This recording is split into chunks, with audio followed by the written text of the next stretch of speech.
안녕하십니까? 오늘 우리는 현대사회의 가치관과 성경의 가르침 사이에서 많은 이들이 혼란을 겪는 주제, 바로 에베소서 5장에 나타난 순종의 의미에 대해 깊이 탐구해 보고자 합니다. 이 심오한 말씀을 나누기 앞서 이 채널의 콘텐츠가 여러분의 신앙 여정에 도움이 된다면 구독과 공유를 통해 하나님의 귀한 말씀이 더 널리 퍼져나갈 수 있도록 함께해 주시길 부탁드립니다. 진리를 찾는 모든 분들에게 주님의 은혜와 평강이 함께하시기를 기도합니다. 오늘날 많은 복음주의 페미니스트 신학자들은 성경 본문을 통해 더 정교한 주장을 펼치려 합니다. 그들의 주장은 에베소서 5장 22절, 아내들이여 자기 남편에게 복종하기를 주께 하듯 하라는 구절에서 시작됩니다. 헬라어 원문을 보면 22절에는 복종하라는 동사가 생략되어 있고 바로 앞 구절인 21절에서 그 동사를 빌려왔다는 점에 주목합니다. 21절의 말씀은 이것입니다. 그리스도를 경외함으로 피차 복종하라. 이 구절을 근거로 그들은 신약 성경이 말하는 부부관계의 핵심은 상호 순종이라고 주장합니다. 즉, 남편과 아내가 서로에게 동등하게 복종해야 한다는 것입니다. 이 상호 순종이라는 개념은 평등을 중시하는 현대사회에서 매우 매력적으로 들리며 실제로 수많은 교회와 공동체 안에서 널리 받아들여지고 있습니다. 하지만 과연 이것이 성경이 말하고자 하는 본래의 의미일까요? 오늘 우리는 이 해석에 몇 가지 중요한 문제가 있음을 짚어보고자 합니다. 첫 번째 문제는 21절에서 사용된 복종하다라는 단어, 헬라어 힐포타소의 본래 의미입니다. 이 단어는 단순한 상호 존중의 차원을 넘어 군대에서 사용되던 군사 용어입니다. 이는 계급 아래에 배치되다, 권위 아래에 서다라는 명확한 위계 질서의 개념을 담고 있습니다. 굳이 군대를 다녀오지 않았더라도 우리 모두는 군대의 질서가 어떻게 작동하는지 잘 알고 있습니다. 군대에서의 복종은 오직 한 방향으로만 이루어집니다. 상급자의 명령에 하급자가 따르는 것이지 하급자가 상급자에게 혹은 서로가 서로에게 복종하는 시스템이 아닙니다. 이것이 바로 히포타소라는 단어가 가진 본질적인 의미입니다. 사도 바울이 이 군사적 용어를 선택한 데에는 분명한 의도가 있었을 것입니다.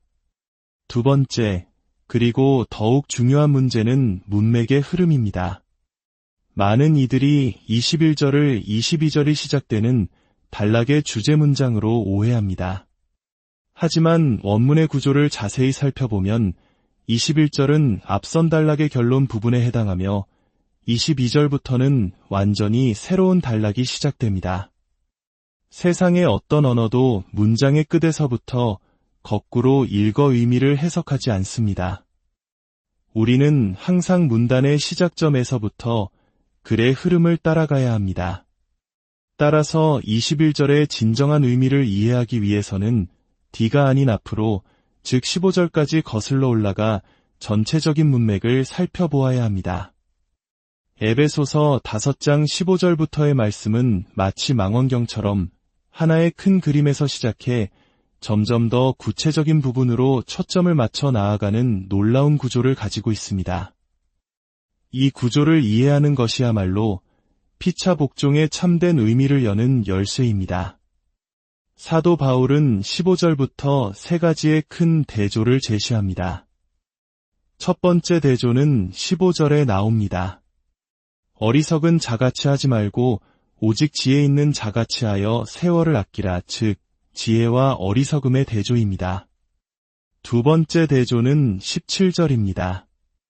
어리석은 자가 되지 말고 오직 주의 뜻이 무엇인가 이해하라. 주의 뜻을 이해하는 것과 그렇지 못한 어리석음의 대조입니다.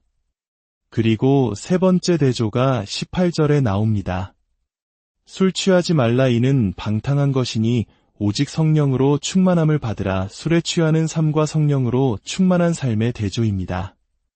자, 이제 이 세 번째 대조, 즉 성령으로 충만한 삶이 무엇인지에 대해 바울은 세 가지 구체적인 명령, 즉 성령 충만의 증거를 제시합니다. 첫 번째 증거는 19절입니다.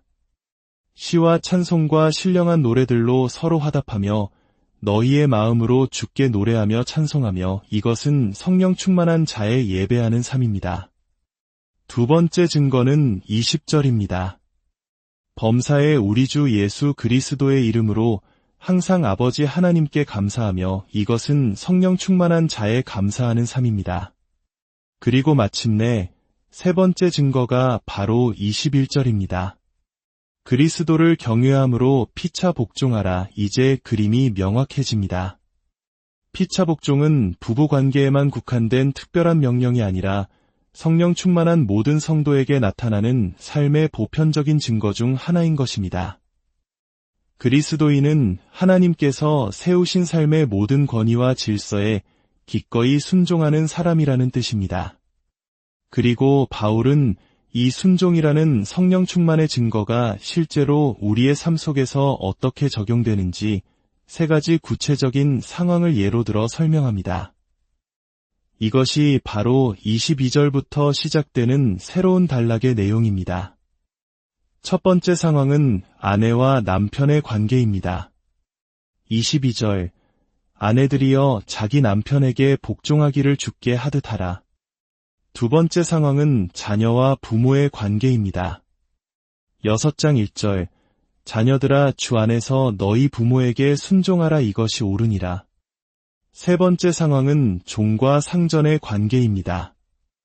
6장 5절, 종들아 두려워하고 떨며 성실한 마음으로 육체의 상전에게 순종하기를 그리스도께 하듯 하라. 따라서 21절은 22절만을 위한 우산이 아니라 22절부터 6장 9절까지 이어지는 모든 관계, 즉 아내와 남편, 자녀와 부모, 종과 상전이라는 하나님이 세우신 질서 전체를 포괄하는 대원칙인 셈입니다. 사람들이 남편의 머리됨을 미워하는 이유는 그 근본에 하나님의 주권과 머리되심을 미워하는 마음이 있기 때문입니다. 그들은 그리스도와 그의 신부된 교회 사이에 이 영광스러운 관계를 묘사하는 그림을 모독하고 싶어 합니다. 성경의 메시지는 이보다 더 명확할 수 없습니다.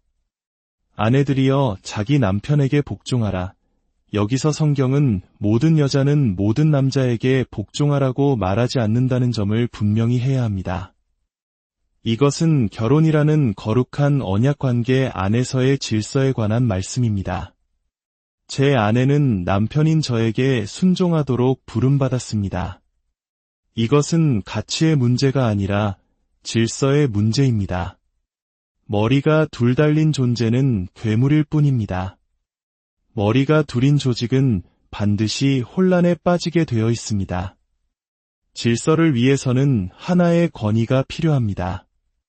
군대의 비유를 다시 한번 들어보겠습니다. 한 부대에 10년간 복무한 노련한 부사관과 이제 막 임관한 지 10개월 된 젊은 장교가 있다고 가정해봅시다. 실질적인 경험과 능력 면에서 누가 더 가치 있는 인물일까요? 당연히 10년간 산전수전을 다 겪은 부사관일 것입니다. 하지만 질서의 측면에서 누가 더 높은 권위를 가집니까? 이제 막 부임한 젊은 장교입니다.